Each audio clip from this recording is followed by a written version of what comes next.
Tonight's meditation is going to be related to our internal challenge this week. And the challenge is all about your highest self. And this is purposefully let vague. There's a lot of it that can be up to interpretation. I want you to decide what this means to you.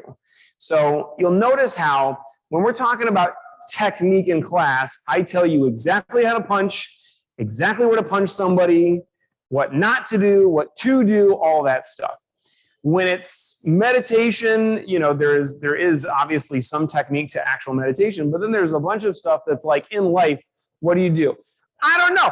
I don't know all of the intricate details of your life. I don't know enough to tell you exactly what to do in any situation. It's going to be different for each person. We've got general principles, concepts that will be helpful for you, but you eventually, ultimately have to apply them to your own life and decide what is right. So there is going to be zero of me telling you exactly what to do. There's going to be lots of suggestions and stories from my own life and my own experiences and from other people who I know, but it's basically your interpretation and how to use this philosophy to aid you in your own life. So highest self, what is this? The talk is called Finding Your Highest Self. And so we're going to talk a lot about this from different angles, but your highest self, the general concept is like this, your best version of you. And I'm going to go a little bit further and say the best version of you has very little or zero of what you think of yourself, like who you think of as being you. So to get to our true highest self, we have to let go of ego. We have to let go of our attachments to who we think we are and what we think that looks like. So when you look in the mirror, you see, and I guess I'll just do this because I don't want to turn my back to you guys, but you see that, oh, I am Sifu. I have this color hair and a man bun. I look like this. I, talk this way. There are certain things that I like and certain things that I don't like, and all kinds of stuff that is wrapped up in who I think of myself being. When we talk about the ego, what we're referring to is, those of you who just joined us, when we talk about the ego, what we're referring to is basically your small self or the limited self, the part of you that is attached or has those attachments to things being a certain way, right? Now, a lot of this, whether you try to stay unattached or not, will disappear from you. When I look in the mirror 10 years from now, I'm going to see something that's at least slightly different. I'll have more gray. I'm hoping that my man bun will be gone because I've decided that I would only grow my hair out until COVID is done, whatever that is. It better not be 10 years from now. There are things that will change. I'll be wrinklier. I hope I'm not too much shorter, but that might start to happen as I get older and older. That part of me will change. And so will, I hope, all of the other things that I tend to be attached to. Like, these are the things that I just can't stand or I'm just not good at. These are my limitations. Trying to think of something insubstantial so that we don't have to get too deep with it. But let's say that I have this limitation, this attachment to needing it to be between 72 and 74 degrees in the dojo and at home and everywhere. This is a real attachment that I have. I hope that 10 years from now, I'm comfortable if it's 60 degrees or if it's 80 degrees. I can deal with whatever. Because if I can let go of that attachment, I'll be happier. And on some level, this is what the ego is all about. It's got these attachments and these limitations because of what you desire. And if things go well for you, you're happy. If they don't go well for you because you're not getting what you're attached to, then you're unhappy. So your highest self is what is beyond all of that. And if you're able to let go of the ego and you're able to let go of your attachments, what's left? Well, I'm fine with it being any temperature. I'm fine with, the people in my life treating me with a wide variety or treating me in a wide variety of ways rather than somebody needing to treat me exactly a certain way. I'm free of all of those limitations and all of those things. So the question, first of all, if I haven't done a complete enough job, you'll have to just bear with me, but we want to recognize that your highest self is a good thing. You want to be there. You'll be happier. You'll be more fulfilled. You will be more effective and powerful in your life, and other people will like you more. There is a bit of a question here, because what some people think of as being their highest self, and I've been guilty of this myself, can seem to some people to be very bland and robotic. It's like my vision of myself as being enlightened is like, I don't care about anything. I have no emotions, and everything that happens affects me in exactly the same way. And there is something that could be nice about that, but it also could be kind of boring. And I'm sure some people wouldn't like you very much if you were just totally vanilla, like nothing is actually interesting to you or about you. So if we look at the Buddha, for example, certainly much of what the Buddha is said to have done and said is true and historical. Certainly a lot of it is legend and attributed to him, but other people did it. Maybe some of his students or people who came later on, and then they put it into the story of the Buddha, just like Jesus or any other, prophet-like figure that has all of this story and kind of all of this gravity to them. And what I'm trying to draw a distinction between is trying to be exactly like the Buddha versus seeking what the Buddha sought, or being you while still having the same kind of strengths and understanding, wisdom, right? So Meryl, living in this world, in this age, with all of the tools and wisdom and experiences of the Buddha, is not going to do exactly the same thing that the Buddha would do. Maybe do a lot of the same stuff, give brilliant talks to huge groups of people, just sit there and twirl a flower between her fingers when asked really deep questions, and whatever other generally impressive, great stuff Buddha would do. But, Mira's got her own life with her own relationships and her own situation. So you should not seek to be exactly like the Buddha or Jesus or anybody else you might look up to. And this is a great idea that I've heard in a few different places, but the one that sticks the most is in this book, Kodo, which we have a copy of, but it's out of print, and it's a brilliant book on martial arts. But it's written by Kensho Furuya, who is an Aikido teacher who used to teach in Little Tokyo and is now deceased. But he said in this book, don't seek to be like the masters, or don't seek to be exactly the same as the masters. Seek what they sought. And any great teacher, and I hope to consider myself a great teacher, if not now, someday, will say this or truly hope this for all of their students as I do. I don't want you to be exactly like me. I don't want you to have even the same exact technique as me. I want you to take what I tell you and make it better. I want you to use me as a stepping stone. So seeking what the masters sought is like you see the direction that they're pointing you in, and you start walking up those stairs and you get to where they are, and then you step up above that and become even better. Or you see the direction they're pointing and you get yourself as high and as far as you can in that direction. This is the same idea as the finger pointing to the moon. So whenever we do class and there's a full moon and we can see it, I always talk about this.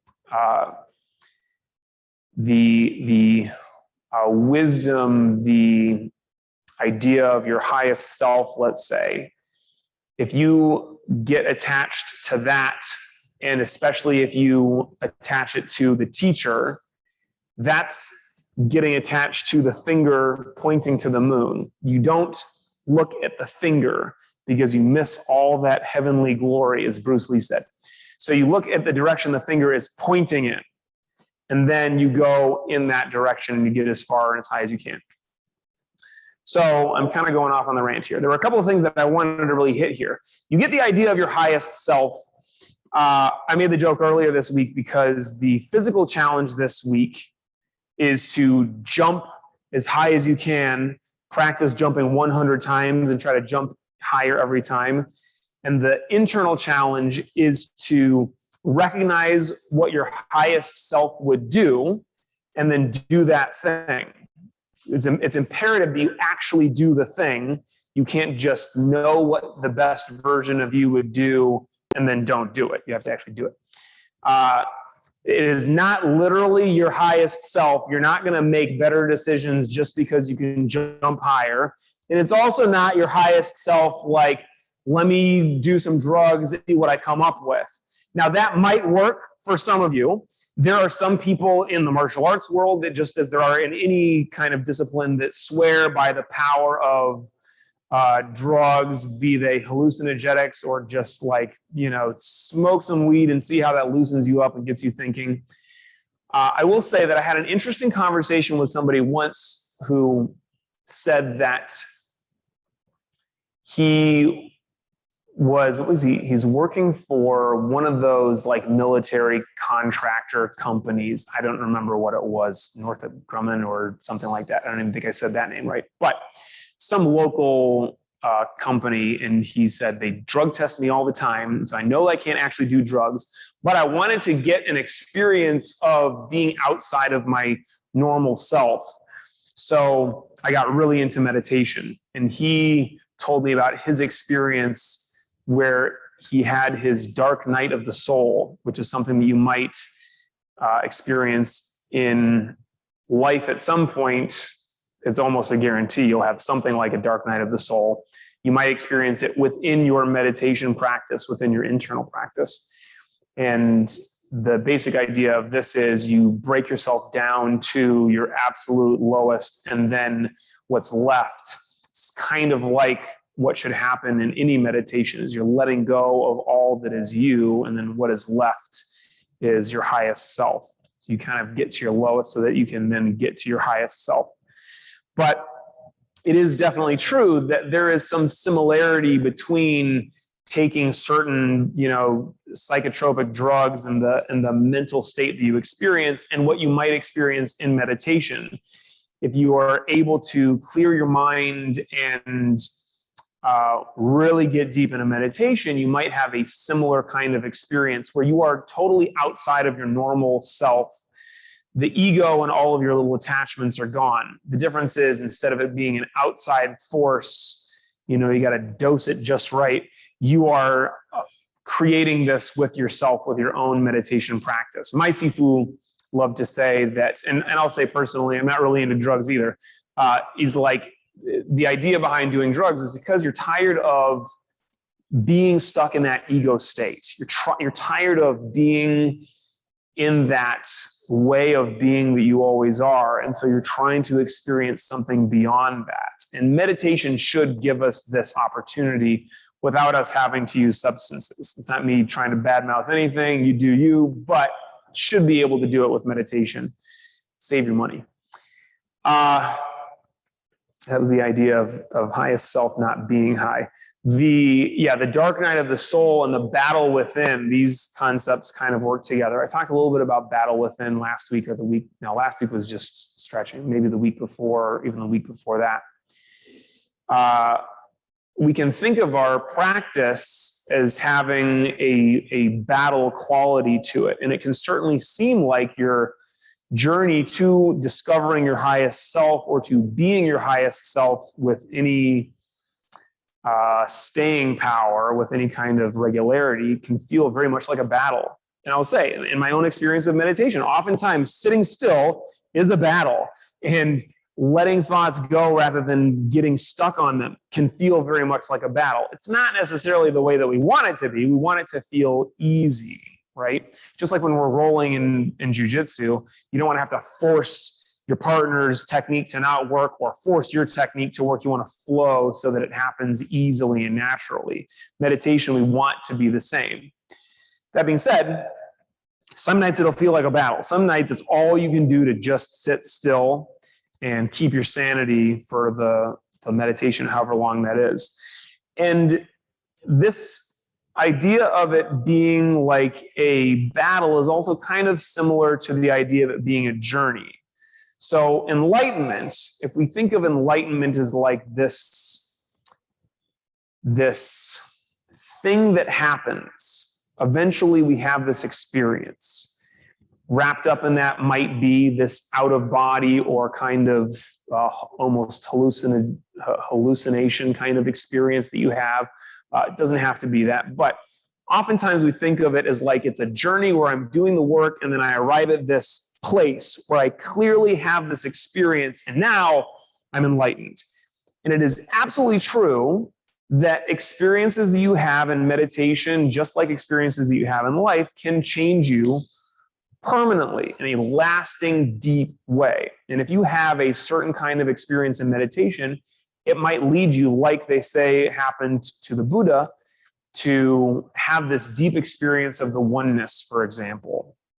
Your ego falls away, the ego mind is gone, and what is left is this expansive consciousness. You feel connected to everything. And now, when I walk down the street, instead of seeing everybody and having it feel like I'm separate from you, and there's even a you versus me kind of connotation to a lot of our interactions, instead of that, it is just you with everybody. You know, it's like when we practice being partners rather than being opponents in the dojo. So your experience that you have in that moment might shake things loose and really have you permanently changed. And I don't believe that it has to be a one kind of experience or like a destination thing. It truly is the journey itself that matters. And so a way of thinking of your highest self or enlightenment is like, if I am on that path, I already have enlightenment. A different way of thinking of enlightenment, which is kind of in direct contrast to this idea of I'm doing work and battling and trying to get to a certain place, is I already am enlightened. You already are the soul or the spark of the divine, or you have Buddha nature. There is no work to be done. There is no further place to go to. There is no experience that you have to have. You already have it within you. All there is to do is let your ego drop away and you're there. And I do believe this. Your feeling of enlightenment or your connection to your highest self is always there. The question is, can we let go of everything that's in the way? And sometimes that's a battle, but sometimes it doesn't have to be. You can just let it go, and there it is. So this idea of having it be like a journey, or it's like we're exploring and really, going into unknown territory within our mind. Like human beings love exploring. And this is why we've explored so much of the world, and why we will continue to explore, why we got to shoot rockets off to Mars or get in the submarine all the way down to the bottom of the ocean. And this is part of what's behind our exploration that is within. And this is the most important highest yielding exploration that anybody can have is the exploration within. And you don't have to physically go live in a monastery. You don't have to go be a hermit and live in the mountains or the woods by yourself.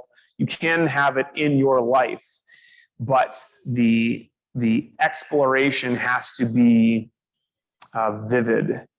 It has to have an intentionality and an intensity to it. It cannot just be, I hope it happens someday. Make it happen now.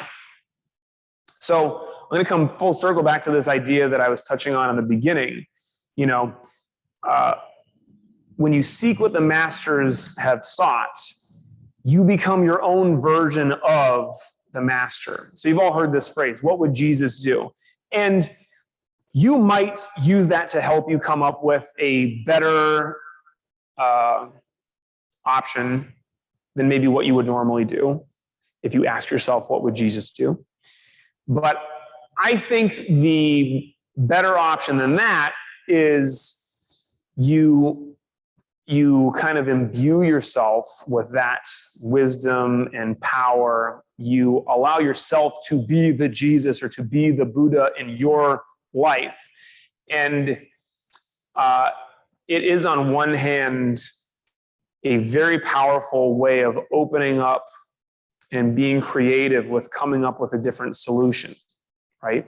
So if I think, what would Buddha do if he were here right now giving this talk? He might give a totally different talk than the talk that I'm giving. He'd just stand here and twirl a flower or stand in silence or whatever. But that'll lead to one thing. And that ability to be creative and kind of come up with something that's out of the box or out of your normal way of being is brilliant, great, powerful, very useful.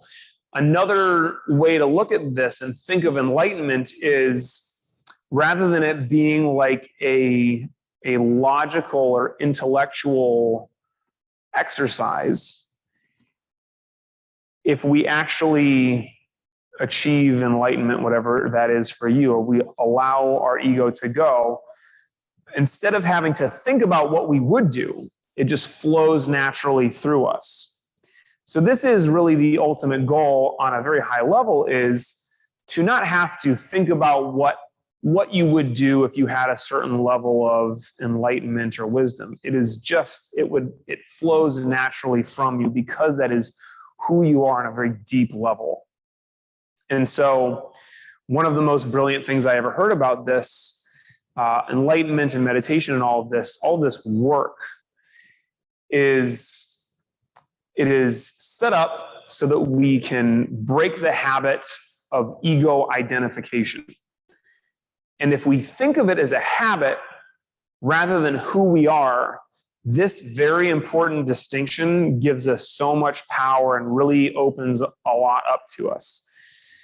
If we identify as the ego and we think like, I'm the ego, but I'm trying to be something more, this is a limiting way to look at it, and it's a lot of work. Versus, I am already that which is beyond the ego. I am the spark of the divine, or I am the Buddha nature, or I am my highest self. And sometimes I have this habit of thinking like an idiot. Sometimes I have this habit of going back into this small, very limited way of being. I have this small self that is lazy or has these attachments or has these desires or whatever. I have this small self that sometimes doesn't feel like going to class, or doesn't feel like meditating, or doesn't feel like eating the healthy food. And that, if we look at it as being a habit, the brilliance about that is, first of all, it's a habit that can be broken, as all habits can be. And second, it kind of gives us the freedom in any given moment not to give into it, right?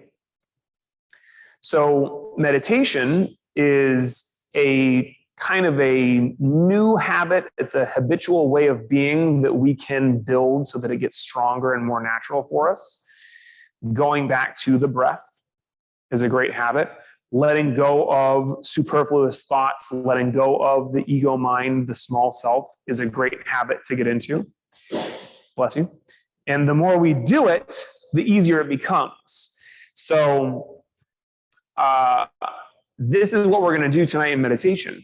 I am going to encourage you to not sit and feel like you're fighting against your thoughts. You want to just be that highest self. And if you need to, do the challenge of the week, which is as you're sitting in meditation and your mind starts to wander and you start to flip out, maybe you want to move, or maybe you're just done with it, you're fed up and you want to get up, or you want to just allow yourself to keep daydreaming. You think about what your highest self would do. Think like, if I really were a Buddha, would I sit here and let my mind wander and just be in the ego mind, or would I allow that to go and be totally connected to my deepest, highest self? If you need to do that, do that. And you might enter into your meditation with such a strong intentionality and so much focus that your ego mind never really gets a hold on you. And you are just here in the present, in this moment with your breath. And when the mind starts to wander, you've built this habit to come right back to the breath. So this might be, you recognize a thought and you label it as thought. It might be you recognize this cycle of thoughts that you're going down and you let that go by just returning back to the breath. You use the breath as your anchor. And as we practice it in meditation, you'll notice much more quickly the thoughts that come in because you're not doing anything else except sitting and breathing. So let's practice that tonight. Sit comfortable. I'm going to leave everything on if you want to stay and meditate with us. So we got some new people. Let's go over posture. I like to sit kneeling in seiza because it's most comfortable for me. You can sit cross-legged. You can sit however you want to, as long as your knees are not way up above your hips. If your knees start to point up too high, then your legs will start to fall asleep. You can hit the lights, Meryl. Your back is straight with your shoulders rolled back and relaxed. Your hands are upturned here. They can be together or separate. You can turn off all the lights except for the very top one, Meryl. And your chin is parallel to the ground. So you're not looking up or down. You're just in a neutral position with your spine straight. And then from here, your eyes are closed and slightly upturned to the point between your eyebrows, what we call the third eye. You do not want your eyes to cross. So if you're starting to get a headache during meditation, check the position of your eyes. It's very likely that your eyes are crossed. So if you have a hard time getting that position, one way of getting it is to touch with your finger the point on your forehead that is between your eyebrows. And then you can put your hand back, but feel that spot. You're literally just focusing on the physical sensation of that part of your forehead. And that will cause your eyes to naturally raise up slightly. And with that raised gaze, now we are associating our whole body with a raised consciousness. And then you're going to relax and watch the breath. Let go of all thoughts, worries, and cares. Be here now. When your mind wanders, bring it gently back to the breath. Many times as you can, and allow your mind to linger there on the sensation of the breath. Allow that feeling to completely absorb your consciousness.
Très bien. C'est ça.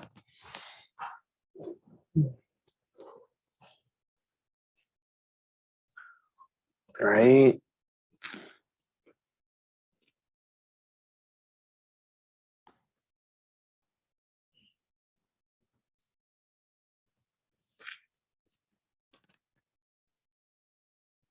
It's great.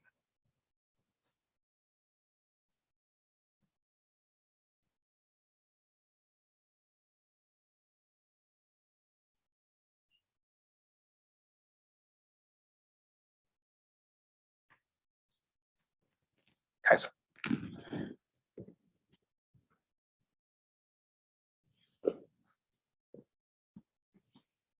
Have a wonderful night. See you.